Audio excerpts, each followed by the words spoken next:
ایک ذمہ داری میرے دل پر بار بار دستک دے رہی تھی۔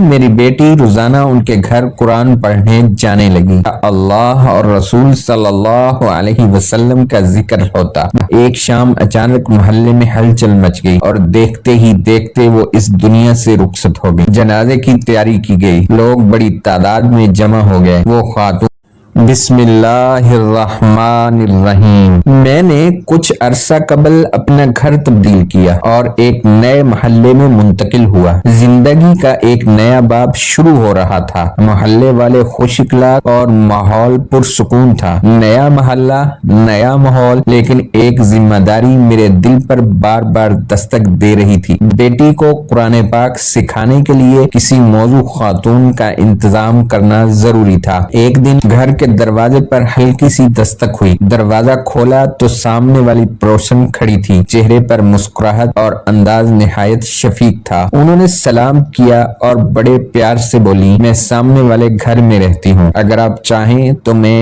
آپ کی بیٹی کو قرآن پاک پڑھا دیا کروں۔ ان کی بات سن کر میرا دل خوش ہو گیا۔ میں نے شکر ادا کیا اور کہا، یہ تو بہت نیک کام ہے، اللہ آپ کو اس کا بہترین اجر دے۔ یوں میری بیٹی روزانہ ان کے گھر قرآن پڑھنے جانے لگی۔ وہ خاتون نہایت با اخلاق، با پردہ اور سب کے ساتھ محبت احترام سے پیش آنے والی تھی۔ محلے میں ان کا بڑا احترام تھا۔ وہ نہ صرف بچوں کو قرآن سکھاتی تھی بلکہ ارد گرد کے غریب گھرانوں کی مدد بھی کیا کرتی تھی۔ ان کی زبان پر ہمیشہ اللہ اور رسول صلی اللہ علیہ وسلم کا ذکر ہوتا۔ محلے کی عورتیں ان سے مشورہ کرتی اور ان کے اخلاق سے متاثر رہتی۔ وقت یوں ہی گزر رہا تھا۔ ایک شام اچانک محلے میں ہلچل مچ گئی۔ خبر ملی کہ وہ نیک عورت اچانک بیمار ہو گئی ہے۔ چند گھنٹوں کے اندر اندر ان کی حالت بگڑ گئی اور دیکھتے ہی دیکھتے وہ اس دنیا سے رخصت ہو گئی۔ پورے محلے میں افسردگی چھا گئی۔ ہر چہرے پر غم کے آثار تھے، ہر زبان پر ان کے لیے دعائیں تھیں۔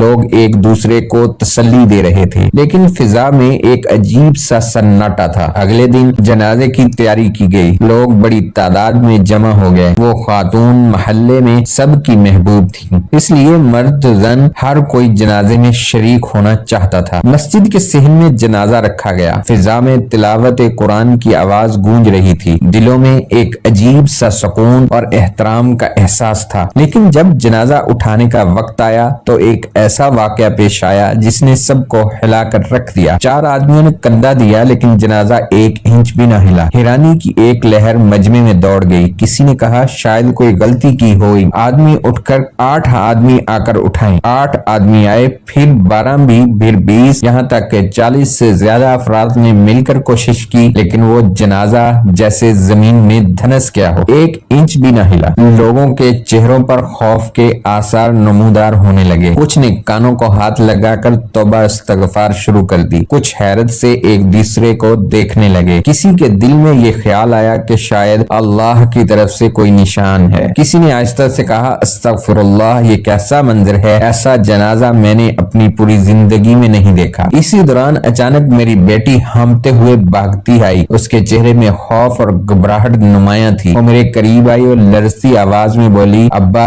باجی کہہ رہی ہیں انہیں یہیں دفنا دو، گھر کے صحن میں۔ میری بیٹی کی بات سن کر ایک دم سناٹا چھا گیا۔ ہر شخص کے چہرے پر حیرت اور تجسس تھا۔ سب ایک دوسرے کو دیکھنے لگے جیسے کسی غیر معمولی بات کو سمجھنے کی کوشش کر رہے ہوں۔ محلے کے بزرگوں نے آپس میں مشورہ کیا۔ کسی نے کہا، اگر اس نے خود یہ وصیت کی تھی تو ہمیں اس پر عمل کرنا چاہیے، شاید اسی میں کوئی راز پوشیدہ ہو۔ لوگ جنازے کو واپس اس کے گھر لے گئے۔ صحن میں جگہ صاف کی گئی اور قبر کھودنے کا انتظام شروع ہوا۔ عورتوں کی ہلکی سسکیاں، مردوں کی تلاوت کی آواز اور فضا میں اللہ اکبر کی صدائیں گونجنے لگیں۔ جیسے ہی قبر تیار ہوئی، جنازے کو دوبارہ اٹھانے کی کوشش کی گئی۔ اس بار حیرت انگیز طور پر 4 کمزور ہاتھوں سے وہ جنازہ بآسانی اٹھ گیا، جیسے کبھی بھاری تھا ہی نہیں۔ اس منظر کو دیکھ کر مجمع میں ایک عجیب کیفیت طاری ہو گئی۔ لوگوں کی آنکھوں سے آنسو بہنے لگے، زبانوں پر بے اختیار اللہ اکبر کے نعرے بلند ہونے لگے۔ لگے۔ دلوں میں خوف بھی تھا اور عجیب سا اطمینان بھی۔ ایسا لگا جیسے اللہ نے خود اس جگہ کو اس کے لیے منتخب کیا ہو۔ بعد میں محلے کی چند عورتوں نے بتایا کہ اس خاتون نے اپنی زندگی میں ایک نیکی چھپا رکھی تھی۔ انہوں نے اپنی زمین کا ایک حصہ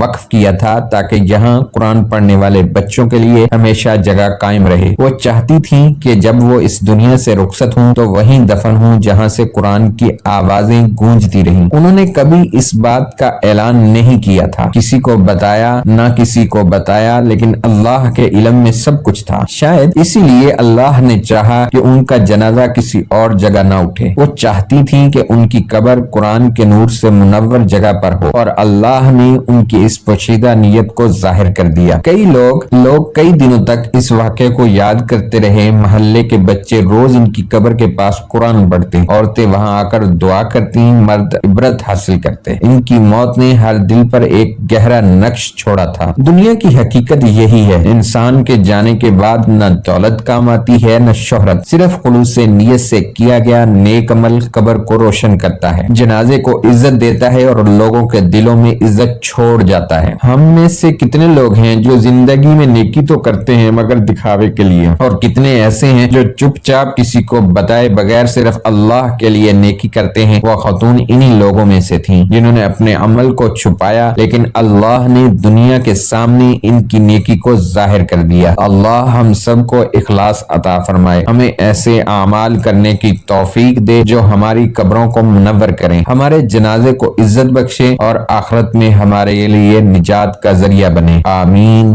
یا رب العالمین۔